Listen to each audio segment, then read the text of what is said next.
Hello everyone, my name is Imad, a fourth year PhD student.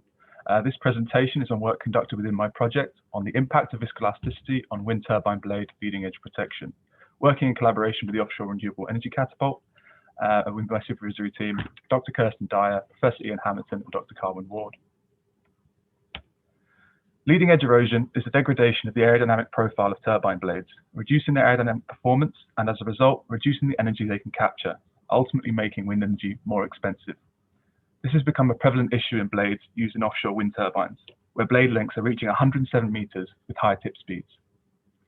These tip speeds, in combination with rain droplets, result in complex, high strain rate impacts that have been identified as the reason why blades need significant repair or replacement early into their expected 25-year lifetime. This costs the industry in three ways. It causes degradation in aerodynamic performance, reducing the energy production of the turbine. This is estimated to cost the European market around 60 million euros annually. Secondly, this results in increased inspection and repair costs, further adding another 60 million to the 60 million euros. Lastly, the industry has attempted to minimize the effect of leading edge erosion by limiting the tip speeds of turbines. This not only limits the amount of energy a turbine can capture, but also increases the loads on the turbine, increasing the turbine mass. Current solutions utilize multi-layered systems and apply an additional specifically tailored coating for the leading edge to mitigate against erosion. However, these do not last the lifetime of the turbine. There are thought to be four main causes for this. Poor manufacturing, where defects cause points of failure, poor adhesion, where the system no longer remains attached to the blade, a lack of understanding of offshore conditions, or the area I'm most interested in, a poor understanding of material properties and their degradation mechanisms. The current state of the art utilizes a fatigue-based equation by George Springer. This predicts the lifetime of a material. A key input to this equation is the speed at which sound travels through a medium in question.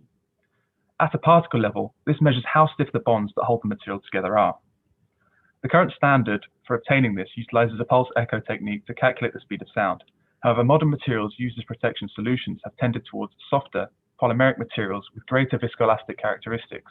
This means that current materials have a greater dependence on strain, strain rate, and temperature. So this raises the question, is quantifying the speed of sound at one strain rate and one temperature enough to capture the entire material response?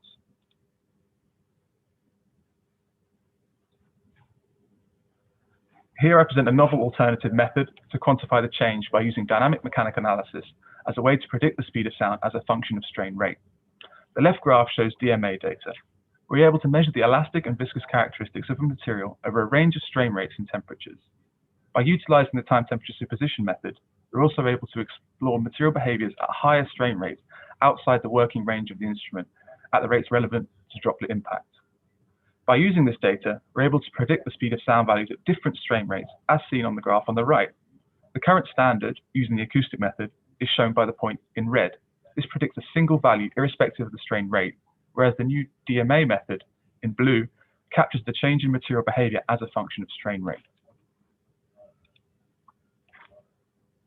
But what does this actually mean? If we use this data to predict the lifetime at a single temperature, we can see that using the current method, we obtain a single lifetime value, the red point. But with the DMTA method, we obtain a wide range of values dependent on the strain rate that the material experiences.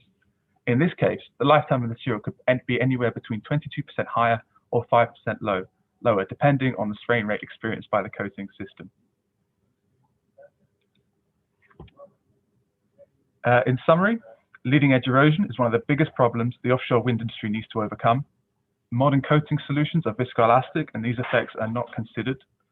We demonstrate a novel way of predicting the lifetime of a commercial material and compared it to a current standard. This work aims to develop a predictive capacity to understand material failure and in future to facilitate rapid product development.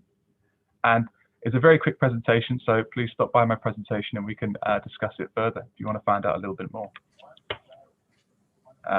Yeah, acknowledgements. Thank you very much, Imad.